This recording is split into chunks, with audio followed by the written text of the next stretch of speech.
Good morning, everybody. This is Simple Sports Podcast coming to you today after I've been gone for a while, but I'm back and we have a lot to talk about. So coming up on today's show, it is now down to a two-man race for the MVP in my eyes between Patrick Mahomes and Drew Brees. Third place, pick whoever you want, really. There's the 6 to 8 guys, honestly, that you can make a legitimate case for. In terms of being a contender for third place, but I think first and second place are so far and ahead of the rest of the field that I don't think it's just going to matter. At the moment, I still have to give the nod to Mahomes, but boy, he is just a nose in front of Drew Brees, and what Drew Brees is doing is incredible. We'll talk about this a little bit more later on this morning. Bye weeks are incredibly important, and if they come at the right time for the right teams, it could propel them into a white-hot streak. Into the playoffs, and every year we seem to see a team like that, right? And this year, I think Tennessee can be that team. Mariota all of a sudden looks pretty sharp. Offense looks a lot more fluid and cohesive than it did last year and earlier this year. And the defense, I thought they'd be pretty good. I thought they've had at least top 10 defense for the last couple of years, certainly in spots. Maybe top 5 1 or 2 years, and again going into this year I thought the same thing. Thought maybe they could get into the top 5, but they are smashing people. And if the offense can actually score 24 to 28 points a game, I think their defense is capable of assisting them and or scoring them or positioning them to score another 10 to 15 points, and that will work. Unfortunately for Dallas, they actually might make the playoffs. And their division isn't that good, and what looks like to be the best team this year in the Redskins, I don't trust the quarterback. Dallas's defense is no joke either, so I wouldn't be surprised if they backed in somehow. We'll get to that a little bit later on as well, but first, let me start with the simple stuff. All right, so since the Buffalo beatdown and the Ravens' embarrassment of the Titans, Mariota has been outstanding, I believe, outside of a few throws that he just flatly missed. And a couple that he just, he didn't see receivers running wide open, which, that happens. No one's perfect. But 75, 72, and 67% completion percentage over the last 3 games, 237, 240, and 228 yards, 5 touchdowns, 1 interception. And he seems to have found a rhythm with Corey Davis and has built trust elsewhere across the board as well. Not to mention the play calling looks a little more exotic to me. But the key is guys are actually open. And when they aren't just wide open, for the most part, he's hitting them. He's throwing guys open, or he's putting it where they can make a play on the ball. And that's what you need. Again, he missed a few wide open throws. Like I said, even a couple of touchdowns that he just flat out missed. But since the glove has come off, he's looked pretty good this year. And if they want to be taken serious, they're going to need this upswing and this uptick in his performance and the defense's performance to continue. There are dumpster fires, and then there's this mess. There are the Jets and the Raiders and the Falcons and the Broncos and the Bengals and the Lions and the Bucks. I thought this year was a little more balanced heading into the year. It felt like it, and it still is, but these teams are putting on such abysmal displays at times throughout the year. The Bucks last week, felt like they set a record in yards and came away with very, very few points. Listen, there are other teams that have big problems too, and for the most part, they're understandable. Even some of these guys, their problems are understandable. But I'll get into just how awful some of these places are a little bit later on. So the Saints aren't just the best team in the NFC in my eyes right now, but my favorite to win the Super Bowl. I thought they were going to make it last year, and in all likelihood would have if it wasn't for the Minnesota Miracle. In fact, they would have. They certainly would have went obviously on to the next game, and I think they beat Philly and move on. I don't know if they win the Super Bowl versus New England, but I think they would have been the right team. I think the Eagles kind of lucked into that Super Bowl last year. Regardless, they are rolling people right now, and not just anybody. Good teams. Okay, I'm not concerned with the Rams comeback that they had in that fireworks show that we saw. as much as other people. I think it was a combination of the Saints taking their foot off the gas just a tiny bit, in conjunction with the fact that they're playing a good team. And so this idea that the Rams came back and tied the game, and so all of a sudden the Saints now may not still be the best. Man, come on. The Rams aren't some scrubs, okay? But I was mistaken about this team being the best. They remind me of the Vikings last year, in that, they have a couple of superstars, but a whole bunch of really good players. But their defense is soft, particularly the run defense, and they don't have Drew Brees.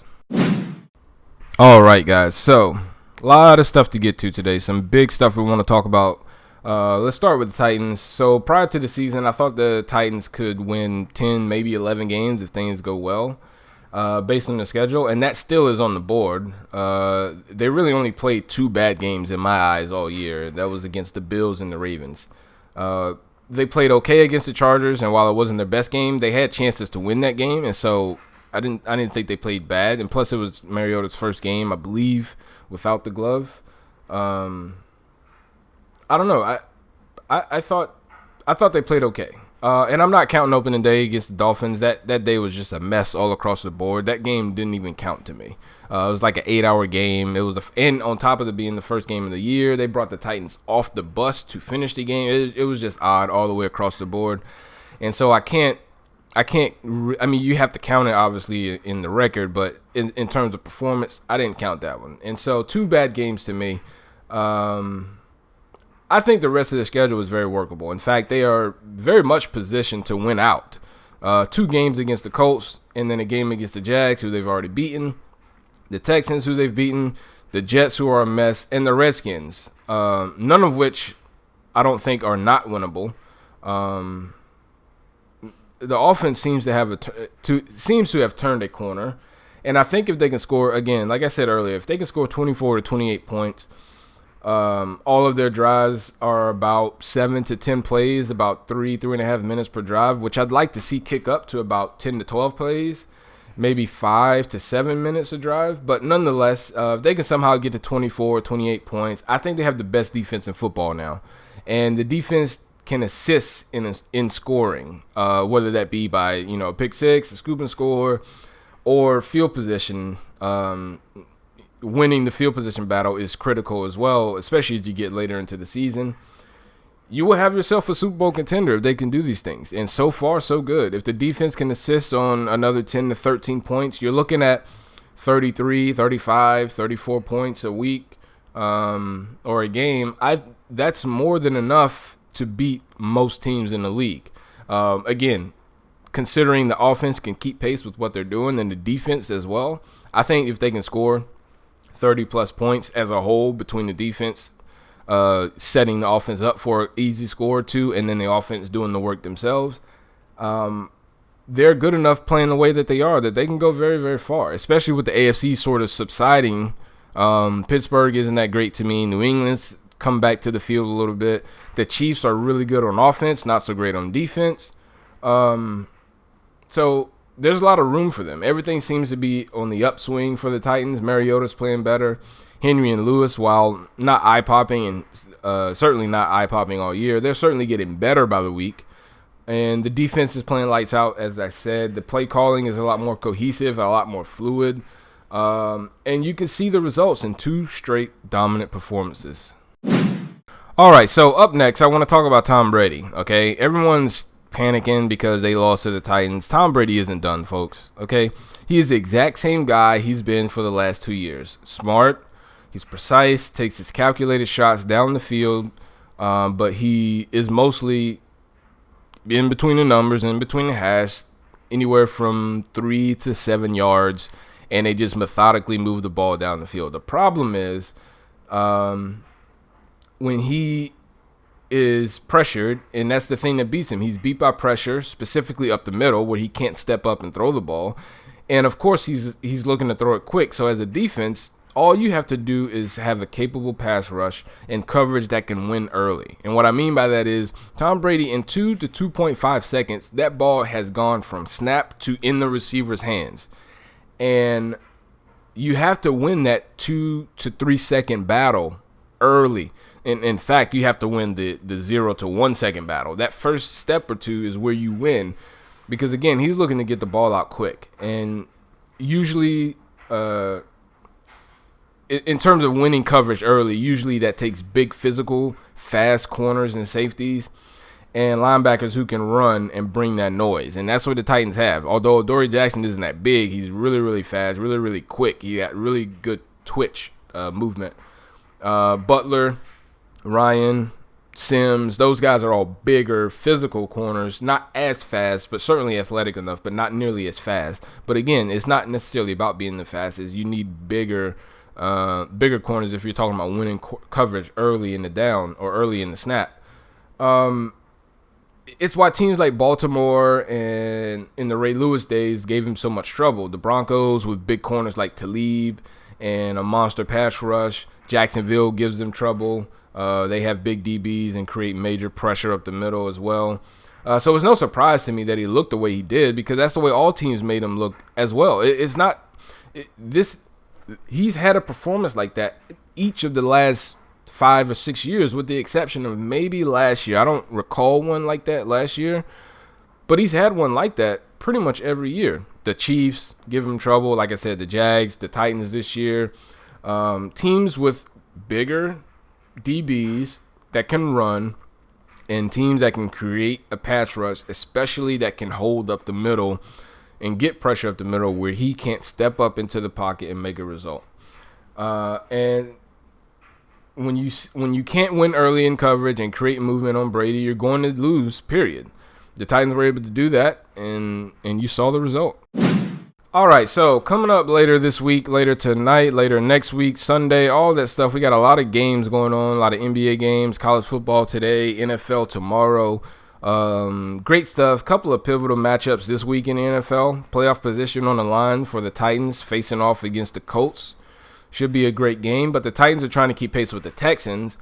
And if the Texans, in fact, lose and the Titans win, they will take over sole possession of first, having beat the Texans already. And so it's a crucial game for the Titans against the Colts. And I'm picking the Titans to win that one. The loser of the Cowboys-Falcons game is all but eliminated from playoff contention. No way the loser can recover from that, right? And, excuse me, it's strength versus strength. So it should be a pretty solid game. You have the Falcons passing offense, and you have the Cowboys defense. And so it should be a pretty good game. Falcons, I think the Falcons are going to win this. I picked them because their defense is trash, but their offense is not. And it is, in fact, the opposite for the Cowboys. But the problem is this is the offensive league, and you need to score points. I don't think the Cowboys can hold the Falcons to but so much because their defense isn't, the best in the league. It's really, really good, but there are certainly holes. And the offense for the Cowboys is atrocious. And so I think that in the end, the Falcons will win this. Another thing that could happen, or that would be nice, is for a Jags upset over the Steelers. That will also help, of course. But one of the biggest matchups this week is the Texans versus Redskins for the Titans. We need the Texans to lose after all, because we hold the tiebreaker over them. And if we can get a win over the Colts, that'll put us in first place. It'll put us on a 3-game winning streak, heading into what I actually think is a pretty soft schedule down the stretch. They get the Colts, they get the Texans, they get the Jags again. They get the Colts twice. They also get the Bucks, I believe. I'm looking up the schedule now, so let's see. So they get the Colts, Texans, Jets, Jags, Giants, Redskins, and the Colts again. They have a good shot of winning out, and I think that they will. All right, guys, so that'll do it for this episode. Shorter episode, but I just wanted to touch base with you guys and get back in touch, get back into the flow of things. I've been gone, working heavily for the last couple of weeks, and I just haven't been able to get to this. But I am back, and we will continue rolling on. Until next time, I will see you all. Take it easy. Peace.